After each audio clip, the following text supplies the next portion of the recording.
Long before the flood, before their story became the only one told, we had reclaimed the realm. The land you now call America was once Tameri, not the New World, but the placenta of every civilization, where alignment with the Most High wasn't a belief, it was a way of being. We had just risen again. After surviving countless resets, false timelines, and engineered floods, we, the original ones, have returned to harmony with creation. The sacred feminine was restored in every gesture. Our geometry reflected heaven, and the pulse of divine purpose echoed in all that we built. And that is precisely what they came to destroy. Then came the event. It was not singular, it was layered warfare, a convergence of cataclysm. Plasma arcs igniting the skies, oceans hurled into cities, and the earth's own skin turned to liquid beneath our feet. Mountains moved, time split. What could not be assimilated was erased. They waited it out, and once the liquefaction settled, once the waters withdrew and the electromagnetic field calmed, the parasites emerged from below. Not disorientated, not desperate, but definitely deliberate. They knew exactly where to go. For centuries, they had studied what we built.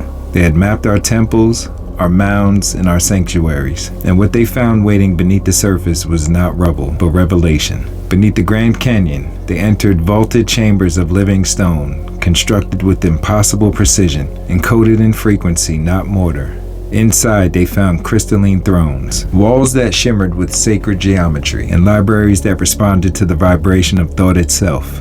These were not tombs. They were activated structures, built with resonance, powered by intention. Star maps carved into gold and silicate, tracking not just celestial bodies, but dimensional thresholds. Atlantean glyphs inscribed in a language that changed shape when read by the initiated. Some rooms opened only when a harmonic tone was spoken. Others revealed their knowledge only under a specific frequency of light.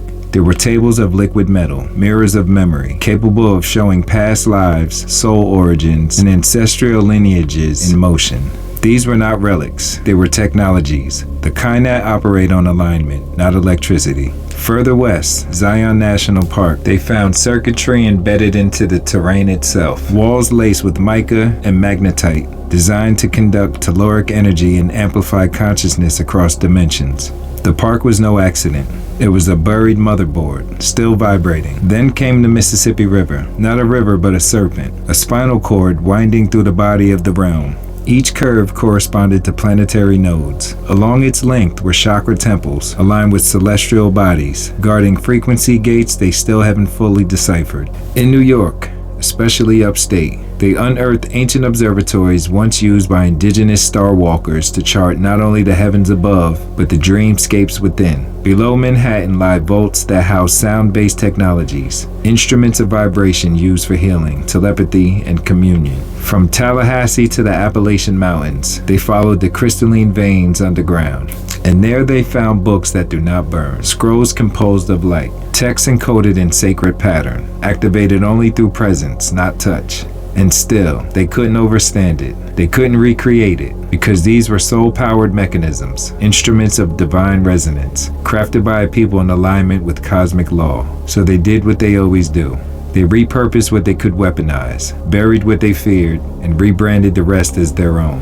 When they say the word, this structure was founded in the year, it's because yes, they found them, but they never created them. They converted energy temples into courthouses, turning chambers into churches, harmonic centers into capitol buildings. They paved over pyramids, built highways across memory, and then gave us their language, a tongue twisted in doublespeak.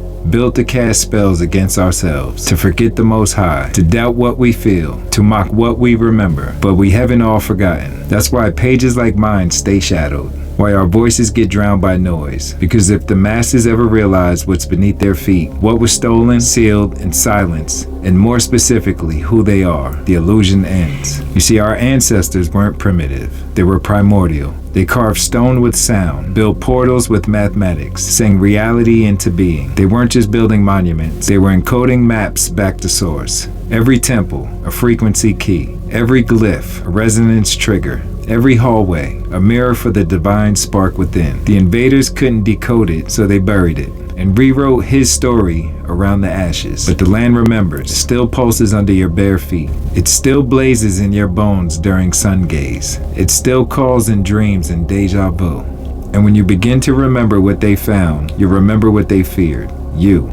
Because when the soul aligns with memory, you don't just reclaim land, you reprogram reality. They can flood the realm, torch the scrolls, mute the prophets, but they can never destroy a people who carried the divine in their design. And that people is us. For the past century and a half, they've orchestrated a silent captivity, binding the human spirit through false timelines, inverted knowledge, and illusions dressed as truth. But their window is closing, the grid is glitching, and the soul is stirring from its engineered sleep.